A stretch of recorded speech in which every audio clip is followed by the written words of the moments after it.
안녕하세요. 자미원 한의원의 원장 허정원입니다. 오늘은 봄의 불청객이라고 얘기를 하죠. 춘곤증을 극복하는 방법에 대한 얘기를 한번 드려볼까 합니다. 요즘 부쩍 따스해진 바람이 이제 봄을 실감나게 하는 그런 날씨가 계속 되는데요. 이때 나타나는 대표적인 신체 증상 중 하나가 바로 춘곤증인데요.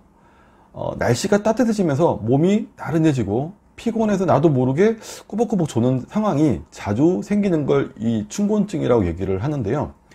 우리가 아주 추운 곳에 있다가 갑자기 이렇게 따뜻한 곳에 가게 되면 몸이 노근해지면서 이렇게 졸음이 오는 그런 경험은 다들 한 번씩은 해보셨을 건데요.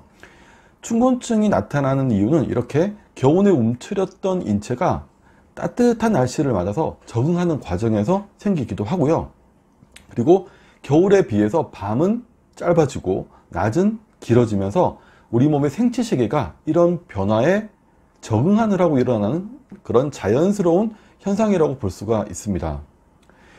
춘곤증이 자연스러운 현상이기는 하지만 일반적으로 소화력이 좀 약하다거나 아니면 이렇게 만물이 생장하는 시기 봄에 발맞춰서 이렇게 함께 기운이 치고 올라와야 되는데 그 치고 올라와야 되는 기운이 부족한 분들에게 더 빈번하게 나타나는 현상이기도 합니다.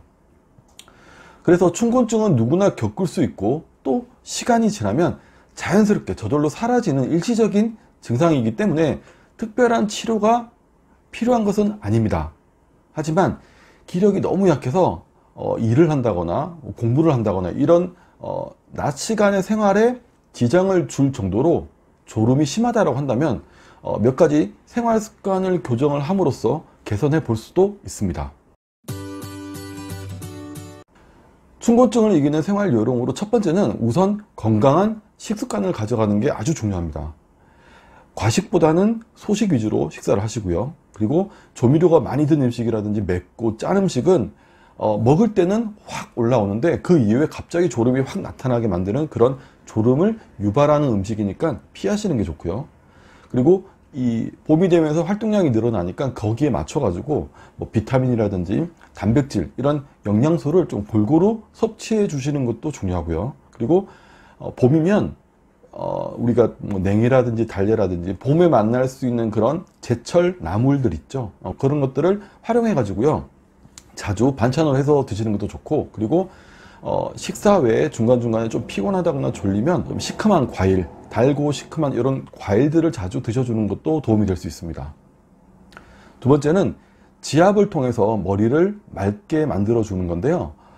머리 뒤쪽의 혈자리를 좀 지압을 해주면 머리 쪽으로 가는 혈액순환이 좋아지면서 졸린 느낌이 사라질 수가 있습니다. 대표적인 게 풍부열인데요. 머리 뒤쪽에 이 머리 두개골과 목뼈가 이렇게 만나는 부위에 살짝 이렇게 들어간 움푹 들어간 풍부열이 있어요. 그리고 양쪽 귓볼에서 뒤쪽으로 약 1.5cm 정도 떨어진 부위를 보다 보면은 이렇게 움푹 들어간 부위가 있는데 여기는 풍지열.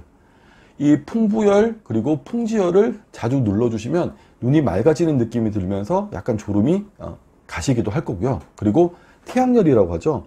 눈 옆쪽에 뼈가 쑥 들어간 혈자리가 보일 거예요. 만져질 거예요. 이 태양열을 만져주는 것도 도움이 되고요. 그리고 백회열이라고 많이 들어보셨을 거예요. 정수리 한가운데 우리 몸에서 가장 높은 부위, 그러니까 이 키높이 기계를 대면은 키높이 기계가 탕 치는 부위라고 생각하시면 되는데요. 이 백회혈을 자주 눌러주는 것도 머리가 맑아지는데 효과를 가져올 수가 있습니다. 그리고 만약에 춘곤증 말고 약간 식곤증처럼 식후에 졸림이 좀 심하다고 한다면 유명하죠. 합곡혈. 그러니까 엄지랑 검지 사이에 여기 만나는 이 지점을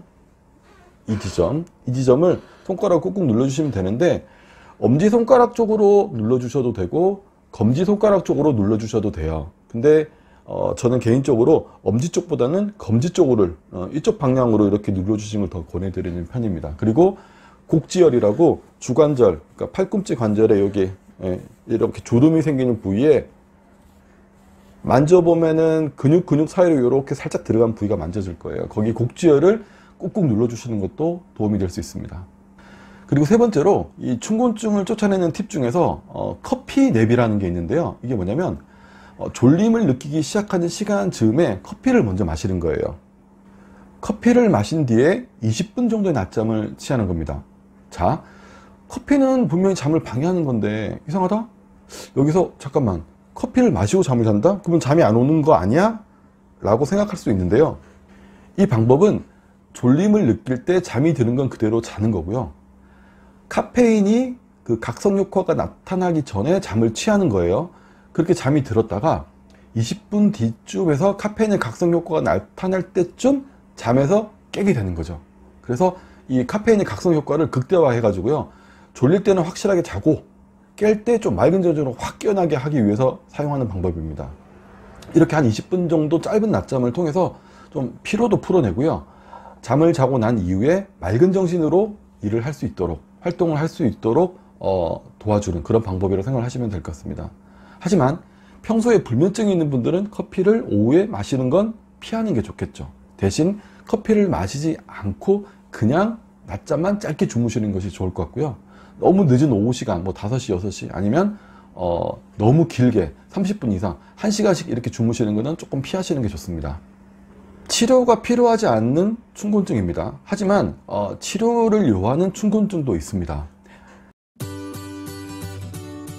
만약에 충곤증의 증상이 한 달 이상 계속 된다라고 한다면 이건 아무래도 전반적인 체력이 아주 약해져 있는 상태를 가지고 있다는 걸 의심을 해봐야 됩니다. 그래서 충분한 영양 섭취라든지 아니면 비타민 그런 제제를 보조적으로 드셔주는 방법도 적극적으로 활용을 하셔야 되고요. 그리고 가벼운 운동을 통해서 혈액순환을 좀 이렇게 도와준다거나 아니면 심폐력, 지구력을 키워주는 유산소 운동 같은 걸 통해서 그런 운동을 가볍게 병행하는 것도 필요하고요. 그리고 체력을 보충해 줄 수 있는 보약이라든지 아니면 건강보조식품들을 적극적으로 활용하셔서 치료를 해야 하는 경우라고 할 수가 있습니다. 두 번째는 만성피로 증후군인데요. 단순히 이렇게 좀 피곤하다, 졸리다 이런 느낌 외에 식욕이 너무 떨어지네, 밥맛이 전혀 없어, 그리고 몸이 너무 무거워서 천근만근이다라는 얘기가 나오고, 그리고 머리가 너무 지근거리면서 아프다, 혹은 하루 종일 머리가 맑지 못해서 계속 막 구름 낀 것처럼 이런 느낌이 자꾸 든다라거나 아니면 불면증을 겪는다거나 이런 다른 증상들을 강하게 함께 호소하게 된다라고 한다면 만성피로 때문에 나타나는 증상은 아닌지 한번 점검을 해볼 필요가 있습니다. 의학적으로는 특별한 질환이 없음에도 불구하고 지속적으로 피로감을 호소하고 충분한 시간을 지속적으로 잘 잤는데도 불구하고 그 피로가 풀리지 않습니다. 그리고 그 피로감으로 인해 가지고요, 일상생활에 지장을 끼치는 경우를 우리가 만성피로 증후군이라고 얘기를 하는데요. 일반적으로 만성피로의 주 원인은 스트레스로 알려져 있기는 합니다. 하지만 사실상 그게 딱 뭐 때문이다라는 명확한 원인은 아직 밝혀지지 않았는데요.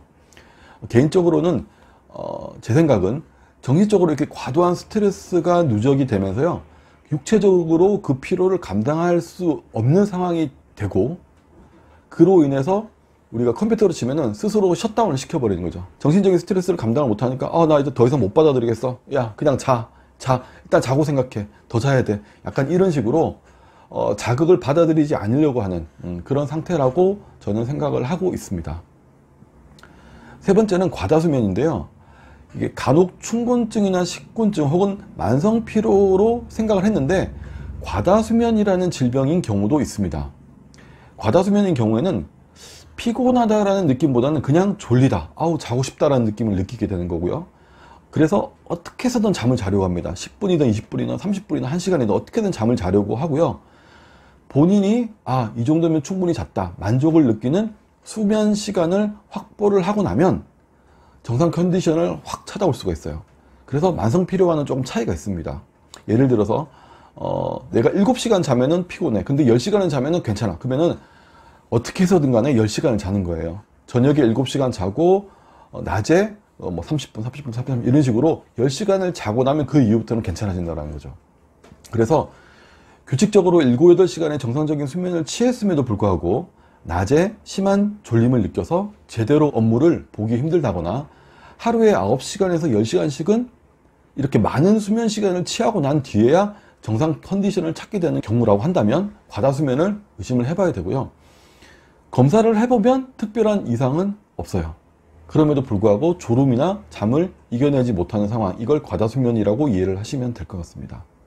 자, 앞서 말씀드린 이렇게 치료를 필요로 하는 충곤증을 한의학적으로는 어떻게 해석하고 어떻게 치료하는지 설명을 한번 드려볼까 하는데요.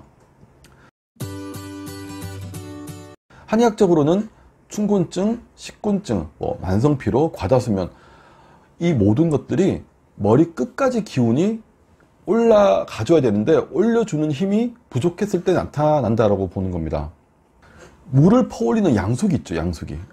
이 양수기에 비유하면 한의학적 치료 원리가 쉽게 이해가 될 건데요. 우리가 이제 지하에 있는 물을 어디까지? 옥상까지 확 끌어올려야 돼요. 근데 그게 잘 안 돼요. 그게 잘 안 되기 때문에 이런 증상들이 나타난다라고 보는 거죠.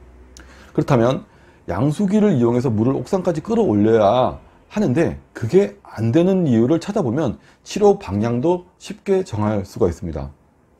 예를 들어보면요. 첫 번째가 양수기 펌프의 어떤 핵심 역할을 하는 모터가 힘이 약해가지고요. 옥상까지 못 올라가는 거예요.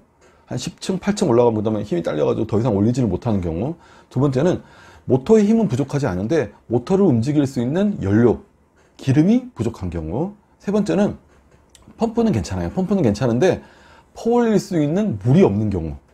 그죠? 그리고 네 번째는 물이 지나가는 호스가 있을 거 아니에요. 그죠? 근데 그 호수가 막혀 있다거나 이렇게 좁아져 있는 경우. 이렇게 볼 수가 있겠죠. 이런 경우를 한의학적으로 다시 풀어서 설명을 해보면요. 첫 번째 모터 힘이 약한 거는 결국 심장의 힘이 약하다는 얘기거든요. 그래서 심장의 힘을 키워주는 쪽으로 치료를 해나가게 되고요. 모터의 연료가 부족하다는 것은 비장, 소화기의 힘을 키워주는 방법으로 치료를 하게 됩니다. 그리고 세 번째, 퍼올릴 수 있는 물이 부족한 건 체내 진액이라든지 피가 부족한 걸로 보고요. 그리고 네 번째, 호수가 막혀 있거나 좁아진 것은 스트레스라든지 식체, 소화장애, 변비 이런 걸로 몸의 기혈의 흐름을 방해하는 어떤 요소들이 있어서 막혀 있는 것으로 볼 수 있다는 거죠. 그래서 개개인의 몸 상태에 따라서 부족하다거나 막혀 있는 걸 보충해주고 풀어주는 방법을 통해서 치료를 해 나가게 된다라고 이해를 하시면 좋을 것 같습니다. 가볍게 지나가는 충곤증은 병이 아니기 때문에 너무 걱정하실 필요가 없는데요. 이렇게 장기간 지속된다거나 아니면 지나치다 싶을 정도의 졸림 증상이 있다고 한다면 체력적으로 뭔가가 부족해진 상태가 아닐까 한번 의심을 해보시고요. 그걸 보충해 줄 수 있는 여러 방법들을 찾아보시는 걸 저는 권해드리면서 오늘 영상 여기까지 하도록 하겠습니다. 감사합니다.